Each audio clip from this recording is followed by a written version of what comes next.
Casi nadie lo dice en voz alta, pero casi todos lo piensan. ¿Cómo es realmente ese momento? ¿Duele? ¿Se tiene miedo? ¿Hay algo del otro lado que se pueda percibir antes de llegar? ¿O es simplemente oscuridad y ya? Durante 20 años como sacerdote, he estado presente en muchos lechos de muerte. He acompañado a personas en sus últimas horas, a veces sus últimos minutos. He visto cosas que no tengo palabras perfectas para describir. Y he escuchado, de labios de quienes estuvieron cerca de morir y regresaron, relatos que no se pueden ignorar fácilmente. Hoy voy a hablar de todo eso, sin sensacionalismo, sin pretender tener respuestas que nadie tiene con certeza absoluta, pero con la honestidad de alguien que ha estado en esa habitación muchas veces y que tiene algo real que decirte, porque este tema no es morboso. Es uno de los más importantes que existen. Saber cómo son los últimos momentos antes de morir cambia la manera en que vives. Cambia la manera en que acompañas a quienes amas en ese tránsito y puede transformar completamente el miedo que muchos de nosotros cargamos sin nombrarlo. Soy el Padre Roberto Rivera, y si alguna vez te has hecho esa pregunta en silencio, este video es para ti. Quédate hasta el final. Empecemos por lo que la medicina puede decirnos, porque la fe no le teme a la ciencia. Y entender lo que ocurre en el cuerpo durante los últimos momentos no contradice la fe, la complementa. Los médicos y enfermeras que trabajan en cuidados paliativos, que son quienes más tiempo pasan acompañando a personas en el proceso de morir, describen una serie de fenómenos que se repiten con una consistencia notable.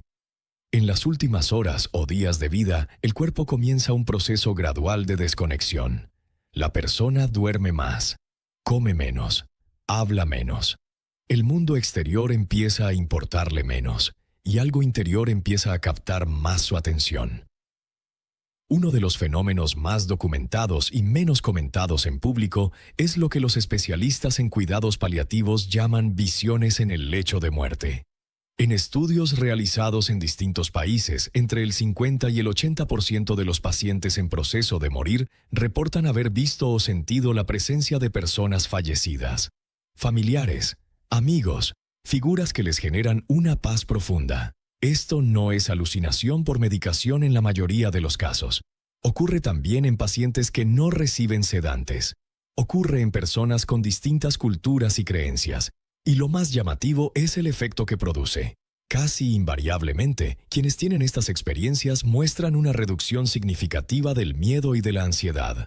Quienes estaban agitados se calman. Quienes estaban resistiendo, dejan ir. La doctora Elizabeth Kubler-Ross, que fue pionera en el estudio del proceso de morir y pasó décadas junto a miles de pacientes en sus últimas horas, escribió algo que se quedó grabado en mí. Dijo que en todos sus años de trabajo nunca vio a nadie morir solo. No en el sentido de que siempre hubiera alguien en la habitación, sino en el sentido de que algo siempre parecía venir a buscarlos. La fe no necesita apoyarse en eso para sostenerse, pero tampoco lo ignora.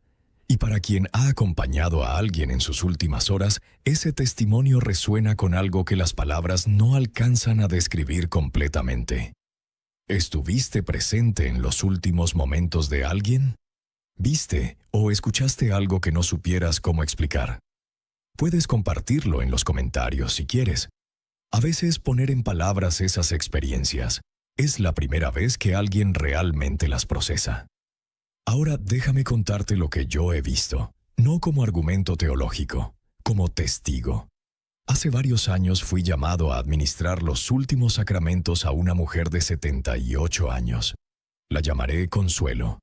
Llevaba 3 días prácticamente sin responder.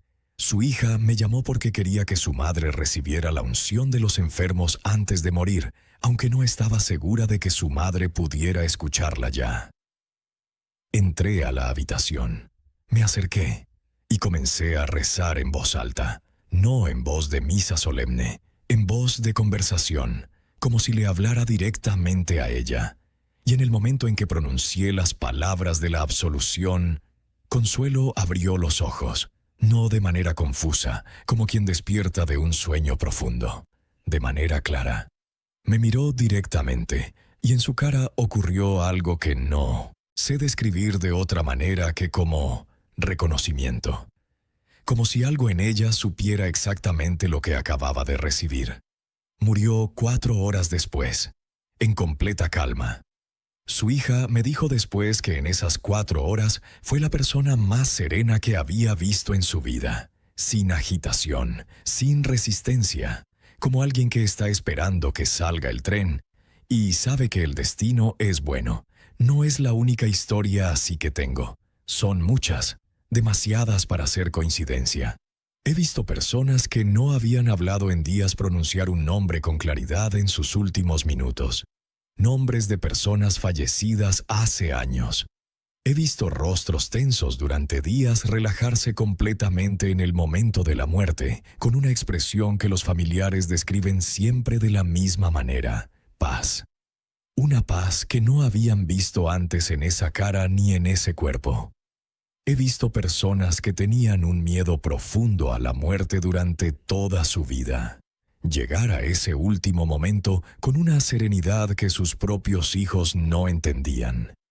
Y he escuchado, de labios de personas en sus últimas horas con suficiente lucidez para hablar, descripciones de algo luminoso, de algo cálido, de algo que los llamaba sin generar terror, sino todo lo contrario. No sé exactamente qué es todo eso desde un punto de vista científico. Pero sé lo que es desde un punto de vista pastoral. Es consistente con todo lo que la fe nos dice sobre ese momento. La Iglesia no describe el proceso de morir con detalle cinematográfico. No es su propósito. Pero sí nos da un marco que ilumina todo lo que acabamos de ver. Primero, la muerte no es una ruptura sin sentido. Es un tránsito. Una palabra que viene del latín transitus, pasar de un lado al otro. La fe cristiana ve la muerte no como un muro, sino como una puerta. No el final de la historia de una persona, sino el momento en que esa historia entra en su dimensión definitiva. Segundo, en ese umbral el alma no está sola. La tradición católica habla de los ángeles como acompañantes en ese tránsito. El Evangelio de Lucas describe a los ángeles llevando el alma del pobre Lázaro al seno de Abraham. No es una imagen decorativa. Es una afirmación teológica. En el momento más vulnerable de la existencia humana hay una presencia enviada a acompañar. Tercero, y esto es lo que más me interesa que entiendas hoy. Ese umbral es el momento de mayor claridad que un alma humana experimenta en toda su existencia. Piénsalo así. Durante toda la vida, el alma está como envuelta en la materia. Ve a Dios de manera parcial, imperfecta, a través de todo el ruido de la existencia cotidiana. Pero en el momento de la muerte, cuando el cuerpo ya no filtra la percepción del alma, esa alma ve con una nitidez que no había tenido antes. Ve la realidad de Dios. Ve la realidad de su propia vida. Ve, con una claridad que no tiene paralelo en esta existencia, quién es y a dónde va. Ese es el momento del juicio particular del que hablé en el video anterior. No un tribunal con acusadores. Un encuentro cara a cara con el amor que te creó. Un encuentro en el que el alma ve, por primera vez sin velos, la magnitud de ese amor. Y desde esa visión, elige. Con plena libertad y plena conciencia. ¿Duele ese momento? La tradición nos dice que el proceso físico de morir puede ser doloroso, y la Iglesia tiene los sacramentos de la unción y el viático precisamente para acompañar ese proceso. Pero el umbral mismo, el instante del tránsito, la experiencia de pasar de este lado al otro, eso la teología no lo describe como dolor. Lo describe como encuentro. San Juan de la Cruz, que meditó sobre la muerte con una profundidad que pocos han igualado, la llamó un romper el velo, no una destrucción, un desgarramiento del único obstáculo que separaba al alma de la visión directa de Dios. Y escribió sobre ese momento con un lenguaje que no es de miedo, es de anhelo. Quiero preguntarte algo personal. ¿Antes de ver este video, le tenías miedo a la muerte? Escribe en los comentarios, sí, algo o no. Solo eso. Quiero saber desde dónde está llegando esta comunidad a este tema. Hay algo muy concreto que la Iglesia pone en tus manos para preparar ese momento, y es uno de los tesoros más subestimados de la fe católica. Se llama el viático, que en latín significa provisión para el camino. Es la Eucaristía recibida en los últimos momentos de vida. Y la Iglesia lo considera el sacramento más importante de todos, los que acompañan la muerte, precisamente porque es el alimento para el tránsito. El cuerpo de Cristo recibido en el umbral del encuentro con Cristo. Junto al viático está la unción de los enfermos, un sacramento que muchas personas todavía llaman con el nombre antiguo de extrema unción y que asocian exclusivamente con la muerte inminente.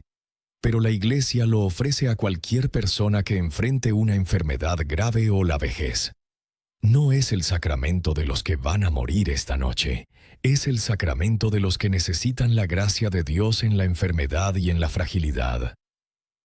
Lo que hace la unción de los enfermos es extraordinario si lo entendemos bien. No solo prepara el alma para el tránsito. Puede fortalecer al enfermo, devolverle paz, aliviar la angustia espiritual que muchas veces acompaña a la enfermedad grave, y en algunos casos, la Iglesia enseña que puede incluso contribuir a la salud física si eso es lo que conviene al bien del alma. Y está la confesión.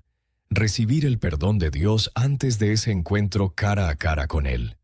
No porque Dios no pueda perdonar sin ella, como vimos en el video anterior sobre el último momento, sino porque es un acto de amor hacia uno mismo y hacia Dios llegar a ese umbral habiendo puesto en orden lo que se puede poner en orden. He visto lo que ocurre cuando alguien recibe estos sacramentos antes de morir. Y he visto lo que ocurre cuando no los recibe, ya sea porque no llegamos a tiempo o porque la familia no pensó en pedirlos. La diferencia no siempre es visible en lo físico. Pero en lo espiritual hay algo que cambia. Una calidad de paz que tiene otra textura. Una manera de soltar que es diferente. Si tienes a alguien enfermo en casa, o en el hospital, o en una residencia de mayores, no esperes al último momento para pedir estos sacramentos. Llama al sacerdote hoy, esta semana, no mañana, porque los sacramentos no son para los que ya están muriendo. Son para los que todavía pueden recibirlos conscientes, con fe, con la posibilidad de que ese encuentro sacramental sea un momento real y vivo, y no solo un rito de emergencia. ¿Hay alguien en tu vida ahora mismo que esté enfermo o mayor y que podría beneficiarse de estos sacramentos? Escribe en los comentarios, sí o lo voy a considerar. A veces este recordatorio llega justo cuando alguien lo necesita escuchar. Para quienes han estado o estarán en esa habitación, quiero darte algo práctico. Porque acompañar a alguien en sus últimas horas es uno de los actos de amor más grandes que existen. Y muchas personas no saben qué hacer. Se sienten torpes. Sienten que deberían decir algo importante y no encuentran las palabras. O sienten que su presencia no alcanza. Sí alcanza. De hecho, la presencia silenciosa muchas veces vale más que las palabras. 3 cosas concretas que puedes hacer. La primera, habla aunque no sepas si te escuchan. El oído es el último sentido que se pierde. Los especialistas en cuidados paliativos lo confirman una y otra vez. Personas que parecían inconscientes durante días han descrito después conversaciones que ocurrieron en esa habitación. Así que dile lo que necesitas decirle, el perdón que quieras dar, el agradecimiento que lleves guardado, el amor que tal vez nunca encontraste el momento de expresar. Dilo, en voz baja si quieres, pero dilo. La segunda, reza en voz alta junto a ellos. El rosario, la coronilla de la Divina Misericordia, los salmos, el nombre de Jesús repetido con calma. La oración en voz alta en esa habitación no es para que la persona moribunda se concentre. Es para llenar ese espacio de algo que trasciende lo que nosotros podemos ofrecer solos. Es invitar a Dios de manera activa y audible a ese tránsito. Y quienes lo han hecho describen siempre el mismo efecto. La habitación cambia. Algo en el ambiente se vuelve más sereno. más denso de una manera que no da miedo sino paz. La tercera, dales permiso de irse. Esto parece pequeño. No lo es. Muchas personas se aferran a la vida más allá del punto de sufrimiento necesario porque sienten, aunque no lo digan, que irse es abandonar a quienes aman, que sus seres queridos no están listos, que si se van algo se rompe que no tiene reparación. Decirle a alguien en sus últimas horas, puedes irte, estamos bien, te amamos, nos vemos después, puede ser el permiso que esa persona estaba esperando para soltar. Lo he visto demasiadas veces para creer que es casualidad. Familias que llevan horas en esa habitación, que finalmente dicen esas palabras en voz alta, y la persona muere minutos después, como si hubiera estado esperando escucharlas. Consuelo, la mujer de 78 años de la que te hablé antes, me dejó algo sin saberlo. Esa mirada clara que me dio cuando pronuncié las palabras de la absolución, ese reconocimiento que vi en su cara, me acompañó durante semanas y me hizo pensar en algo que desde entonces no he podido dejar de creer. Que en ese momento, en ese umbral, hay más comprensión de la que hemos tenido en toda nuestra vida. Que lo que aquí veíamos de manera fragmentada, parcial, a través de un cristal empañado, como dice Pablo, se vuelve de repente nítido. Y que esa nitidez no es aterradora. Es como cuando llevas años mirando algo borroso y de repente alguien te pone las gafas correctas. Moriremos, todos los que estamos en esta conversación, y quienes amamos morirán antes que nosotros, o después. Eso no es una amenaza, es la condición humana, y la fe no nos promete escapar de ella, pero sí nos promete algo que vale infinitamente más que escapar. Nos promete que ese momento no es el final, que no estamos solos en él, que hay una presencia que viene a buscarnos, que el amor que hemos vivido aquí no se disuelve en la nada, que hay algo que nos espera del otro lado de esa puerta que es tan real, que cuando llegamos a ella lo reconocemos. Eso no quita el dolor de la separación, no quita las lágrimas, no quita el vacío, pero le cambia el horizonte, y a veces cambiar el horizonte es todo lo que necesitamos para seguir caminando. Señor Jesús, tú que pasaste por ese umbral antes que nosotros, tú que conoces desde adentro lo que es morir y lo que hay del otro lado, te pido hoy por cada persona que está escuchando esto y que piensa en ese momento con miedo. Quita el miedo, no con una explicación que lo resuelva, sino con tu presencia que lo acompaña. Te pido por quienes están acompañando a alguien en sus últimas horas. Dales palabras cuando las necesiten, y silencio cuando el silencio valga más. Dales la gracia de estar presentes de verdad en uno de los actos de amor más grandes que existen. Y te pido por quienes ya pasaron ese umbral y están ahora del otro lado de esa puerta. Que lo que encontraron haya sido lo que siempre quisieron encontrar, aunque no supieran cómo buscarlo. Amén. Si este video te ayudó a mirar ese momento con algo menos de miedo y algo más de fe, compártelo con esa persona de tu familia que sabes que carga este tema en silencio y nunca lo habla con nadie. Y suscríbete al canal, porque cada semana traemos fe católica explicada en lenguaje real para la vida real que estás viviendo. Que el Señor te bendiga y te guarde. Hasta la próxima semana.